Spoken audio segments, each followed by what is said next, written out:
자, 새로운 아침 또한 사순절의 기간 중에 우리가 있습니다.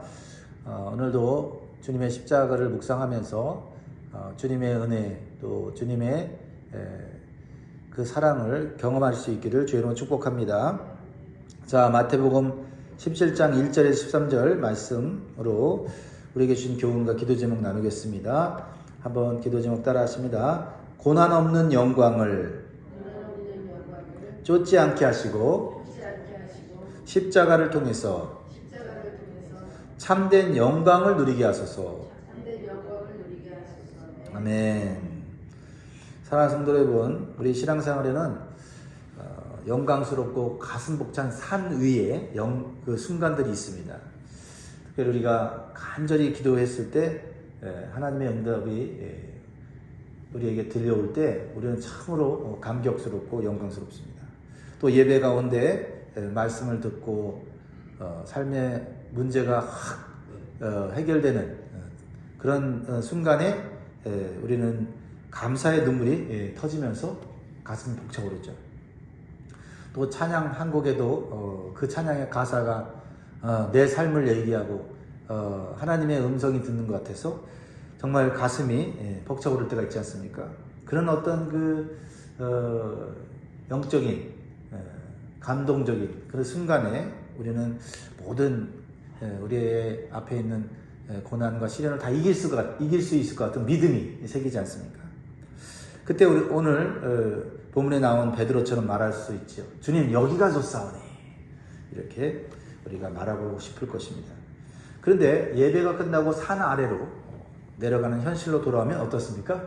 여전히 해결되지 않는 문제, 쉽게 변하지 않는 관계들, 십자가처럼 무겁게 느껴지는 삶의 자리들이 우리를 기다리고 있습니다. 그럴 때 우리 마음속에 이런 질문들이 찾아오죠. 왜 예배 때 경험한 영광스러운 그 감격이 왜 유지가 되지 않을까? 왜 하나님은 다시 우리를 보면 산 아래로 내려가서 이렇게 힘들게 하시는가 하는 생각이 들어오죠. 사실 제자들도 똑같은 갈등을 겪고 있었습니다.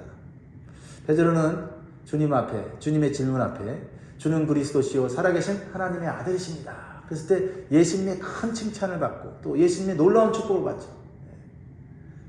네가 천국의 열쇠를 가졌다. 그렇죠? 네가 복되도다. 내 반석 위에 교회를 세우겠다. 그렇죠? 그랬을 때 이 베드로는 영광이 기다리고 있구나. 너무나도 참 감격과 감동이 있었을 거예요. 그런데 곧 예수님께서 뭐라고 말씀하세요? 자신이 대제사장들에 의해서 고난을 받아 십자가에 죽으실 것이라고 하는 정말 충격적인 말씀을 하셨습니다. 그러자 그들의 그 믿음과 마음이 혼란에 빠진 거예요. 왜 이렇게 큰 능력을 가지신 분이 고난을 받아야 되는가? 정말 이분이 메시아가 맞는가? 우리가 따라온 길이 확실한 건가? 그들의 문제는 체험이 부족해서가 아니었습니다. 예수님이 누구신지를 온전히 알지 못했기 때문이다. 그래서 예수님은 세 명의 제자를 데리시고 높은 산으로 올라가십니다. 그리고 그곳에서 예수님은 자신의 영광을 보여주세요. 왜입니까? 나를 위해서 십자가를 지실 분이 누구이신지를 분명히 알게 해주시기 위해서입니다. 그래야 고난을 통과하고 예수님이 누렸던 영광을 우리도 누릴 수 있기 때문에 그렇습니다. 그러므로 오늘 본문은 단순히 신비로운 영적 체험의 이야기가 아닙니다. 예수님이 누구신지를 분명히 깨닫게 해주려는 것이에요. 이게 중요합니다. 그래야만 우리가 예수 믿다가 고난이 올 때 우리에게 구원을 주시고 우리에게 영광을 주시는 분이 얼마나 대단한지를 알고 우리가 끝까지 쫓아갈 수 있는 줄 믿습니다. 그렇습니다. 우리의 믿음이 흔들리는 이유는 상황의 어려움 때문이 아니라 예수님이 진짜 누구신지에 대해서 확신하지 못하기 때문이다. 예수님을 올바로 알아야 되겠습니다. 우리가 예수님을 믿고 따라가는데 예수님이 어떤 분인지 잘 모르면요, 예수님보다 세상의 성공이나 인정, 물질을 더 중요하게 여길 수가 있다는 거죠. 또한 어떤 고난의 순간에 예수님 따라가는 것을 포기할 수 있다는 겁니다. 그래서 이 흔들리는 제자들에게 예수님은 이 변화산에서 놀라운 모습을 보여주고 계시는데요. 1절 보면 엿새 후에 예수께서 베드로와 야고보와 그 형제 요한을 데리시고 따로 높은 산에 올라가셨으니. 자, 엿새 후라는 것이 어떤 표현일까요? 엿새 후라는 것은 베드로의 그 놀라운 신앙 고백, 그리고 예수님의 축복, 그리고 예수님께서 갑자기 십자가에 못 박혀 돌아가실 것이라고 하는 실망스러운 이야기를 듣고 제자들이 흔들거리는 그 시간을 표현하는 거죠. 예수님이 엿새 동안 지켜봤는데 제자들이 야, 이거 이 믿음으로는 십자가를 따라오지 못할 것 같아서 예수님께서 변화산으로 올라가요. 예수님이 놀랍고 영광스러운 모습으로 변화되셨는데 평상시 보았던 예수님보다 정말 상상할 수 없는 신비로운 모습으로 변화된 거죠. 2절에 같이 읽습니다. 시작. 그들 앞에서 변형되사 그 얼굴이 해같이 빛나며 옷이 빛과 같이 휘어졌더라. 그래서 변형되었다는 이 말은 본질이 변했다는 게 아니고 감추어졌던 영광이 나타났다. 그러니까 예수님은 갑자기 하나님이 되신 게 아니라 갑자기 하나님의 아들이 되신 것이 아니라 원래 하나님의 아들이셨고 하나님이셨어요. 그것이 인성이라고 하는 그 옷으로 덮여졌을 뿐이지 사실은 예수님은 하나님의 영광을 가진 하늘의 존재라는 것을 이제 드러내신 겁니다. 근데 더 놀라운 게 뭐냐면 제자들이 구약을 대표하는 그리고 이스라엘 백성들이 크게 존경하는 두 사람 뭐예요? 모세와 엘리야가 예수님과 함께 있는 거예요. 예수님 보통 분이 아니구나, 그죠? 모세는 누굽니까? 율법의 대표. 엘리야는 누굽니까? 선지자의 대표 아닙니까? 율법과 선지자. 그럼 뭐예요? 구약 성경을 대표하는 자들이다. 근데 구약 성경을 대표하는 자가 예수님 앞에서 있는 거예요. 그 예수님을 높여드리고 있는 거죠. 그것은 무엇을 의미합니까? 구약 성경 예언 전체가 예수님을 가르치고 있다는 것을 보여주는 거예요. 그래서 이 장면이 무엇을 의미하냐면 예수님이 세상 권력자들에 의해서 힘없이 십자가에 죽으시는 게 아니다라는 거죠. 이것은 하나님의 구원 계획, 하나님이 이미 예정하신 그 뜻을 따라서 자발적으로 순종하시는 분이다라는 것을 보여줘요. 예수님이 막 병자를 고치고 죽은 자도 살릴 때는 와, 이분 따라가면 내 인생 정말 영광을 누리겠다라고 생각을 했던 제자들이 예수님 십자가에 못 박혀 돌아가신다니까 내 인생 쪽박 차는 게 아니라는 거죠. 그 예수님의 어떤 그 모습, 행동만 보고 우리가 따라가면 안 된다는 거죠. 그렇죠? 드러난 현상만 보고 쫓아가면 안 된다는 거죠. 예수님이 누구냐는 거예요. 예수님은 하나님의 구원의 계획과 뜻을 이루시는 하나님의 아들이라는 겁니다. 그분이 어떤 길을 가든지 우리는 따라가면 우리는 영광을 누리게 된다라는 것을 보여주는 것입니다. 그래서 마틴 루터는 이렇게 얘기했어요. 참된 신학은 십자가의 신학이다 라고 말했어요. 그래서 영광을 붙드는 신앙이 아니라 십자가를 붙드는 신앙이 진짜라는 것입니다. 십자가를 통과하지 않는 영광, 고난하는 영광은 그것은 신기루에 불과한 것이다. 자, 오늘날에도 믿음이 흔들리는 이유는요, 환경 때문이 아니에요. 사실은 예수님이 누군지를 잊어버렸기 때문입니다.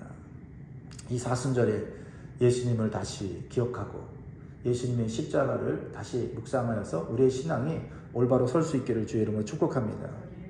우리가요, 어떤 고난 중에도 내가 믿는 하나님이 이 세상을 다스리시는 하나님의 아들이시다 그러면 다시 일어설 수 있다라는 거예요. 내 믿음은 환경에 따라서 오르락 내리락 하는 것은 아닌가 질문을 해봐야 되겠습니다. 그렇습니다. 사랑하는 여러분, 다시 한번 예수님이 누구신지를 오늘 바로 깨닫고 우리의 믿음을 다시 정조준할 수 있도록 오늘도 힘쓰시기를 주의 이름으로 축복합니다. 두 번째로 주시는 교훈은요, 신비로운 체험을 추구하지 말고 예수님의 말씀에 순종하는 것이 하나님의 뜻이다라는 것을 기억해야 합니다.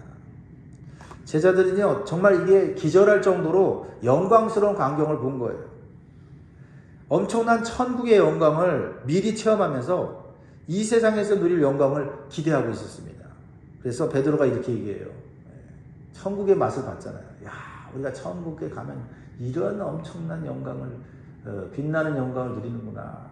그래서 이제 김칫국을 마시는 거예요. 한마디로 4절에 베드로가 예수께 여쭤 이르되 주여 우리가 여기 있는 것이 좋사오니 만일 주께서 원하시면 내가 여기서 초막셋을 짓되 하나는 주님을 위하여 하나는 모세를 위하여 하나는 엘리야를 위하여 하리이다. 예, 베드로는 그 영광스럽고 황홀한 순간을 계속해서 붙잡고 싶었던 거예요. 그러나 하나님은 이 제자들의 기대를 꺾으세요. 지금이 아니다라는 거죠. 그러나 그 영광을 언젠가는 누리게 될 거다라는 걸 보여주는 거죠.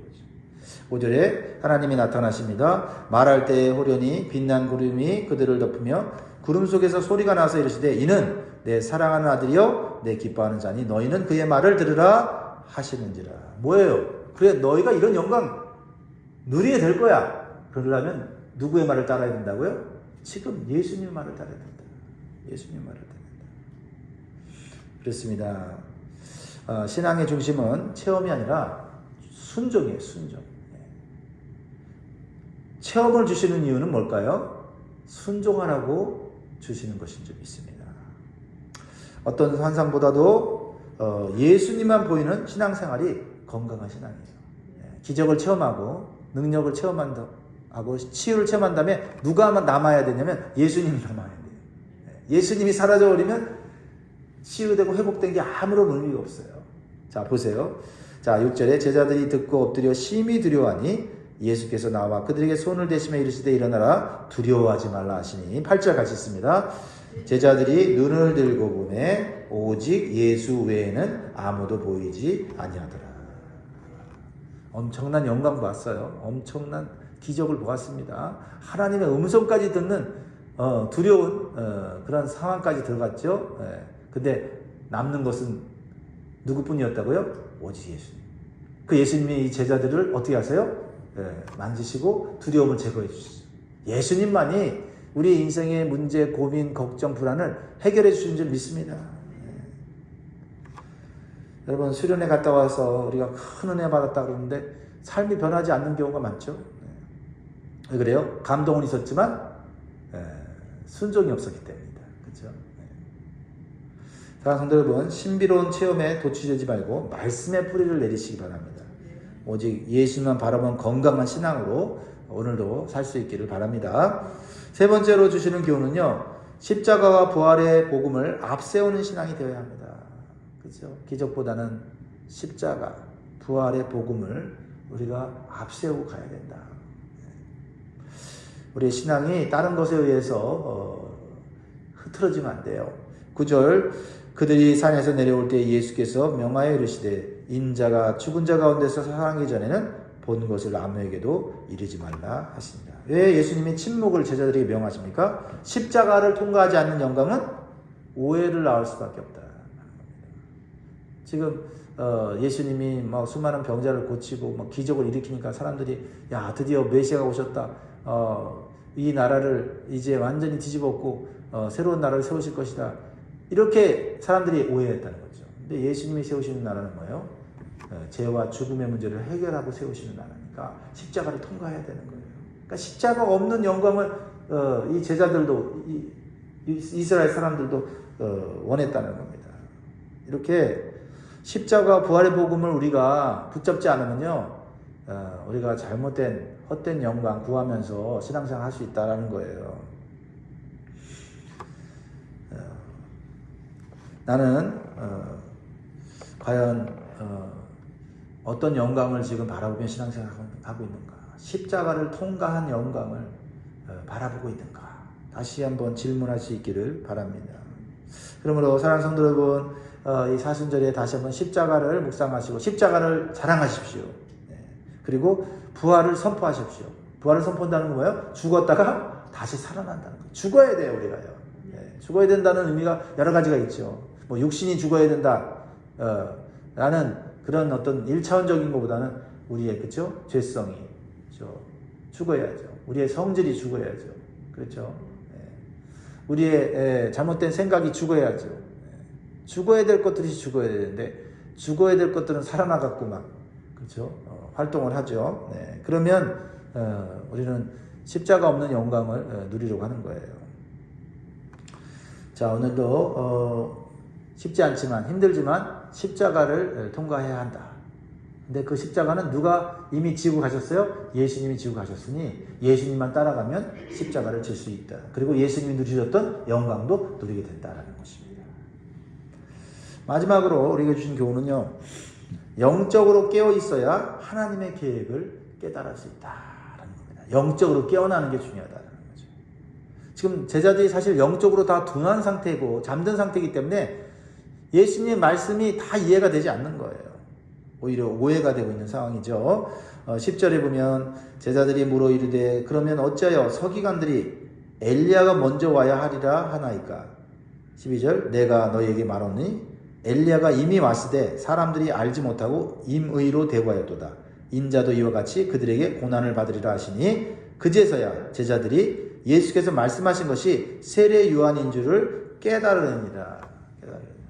제자들이 이제 예수님이 설명을 해주고 지금 상황이 어떻게 돌아가는지를 말씀으로 가르쳐 주니까 조금 깨달은 거예요. 좀 깨달은 거예요. 뭘 깨달았어요? 서기관들이 구약에 예언된 엘리야가 올 거다. 엘리야가 와서 메시아의 길을 예비할 거다. 엘리야는 언제 오는가? 근데 예수님이 뭐라고 말씀하세요? 이미 왔다. 그 엘리야가 누구다? 세례 요한인데 사람들이 영적으로 무지해서 잠들어서 세례 요한을 어떻게 했습니까? 죽였어요. 그러면서 예수님 말씀하시는 거예요. 마찬가지로 예수님이 메시아시고 하나님의 아들이신데 사람들이 영적으로 무지하고 잠들어서 예수님을 어떻게 했습니까? 죽였다는 거예요. 죽인다는 겁니다. 그러니까 영적으로 깨어있지 않으면은 하나님의 놀라운 구원 계획을 몰라요. 이미 진행되고 있는데 이것을 우리에게 적용하면 하나님 우리를 위해서 나를 위해서 우리 자녀들을 위해서 일하고 계시는 거예요. 할렐루야. 근데 영적으로 깨어있지 않으면 이미 이루어지고 있는데도 언제 일이 이루어지나 이러고 있을 수 있다는 거예요. 영적으로 깨어있기 위하여 우리는 어떻게 됩니까? 하나님 앞에 기도해야 된다는 거죠. 단순히 뭘 해결해달라는 기도보다는 하나님 내 영이 깨어있게 해주십시오. 그래서 지금 우리 가정에 이루어지는 일이 하나님의 계획 속에 이루어지는 것을 보게 하시고 그것이 좋은 일이든 또 어려운 일이든 다 하나님의 계획 속에서 이루어지는 일이라는 사실을 보면 고난 가운데서도 낙심하지 않고 일어설 수 있게 되고 나아갈 수 있게 된다라는 것입니다. 사랑하는 성도 여러분, 하나님의 말씀과 기도로 오늘도 깨어 있으십시오. 하나님의 구원의 역사를 볼 수 있는, 분별할 수 있는 영적 통찰력과 지혜를 구하십시오. 말씀을 맺겠습니다. 사랑하는 성도 여러분, 하나님은 필요에 따라 신비스러운 영적 체험을 우리에게 주실 수 있습니다. 그러나 그것을 추구하라고 주시는 것은 아닙니다. 예수님이 누구신지를 분명히 알고 말씀에 순종하며 십자가의 사명을 영광스럽게 여기도록 주시는 줄 믿습니다. 그러므로 하나님께서 예비하신 하늘의 영광을 영원히 누리게 될 그날까지 우리는 흔들리지 않는 믿음으로 오늘도 걸어가시는 저와 여러분 되길 주의 이름으로 축복합니다. 기도하겠습니다.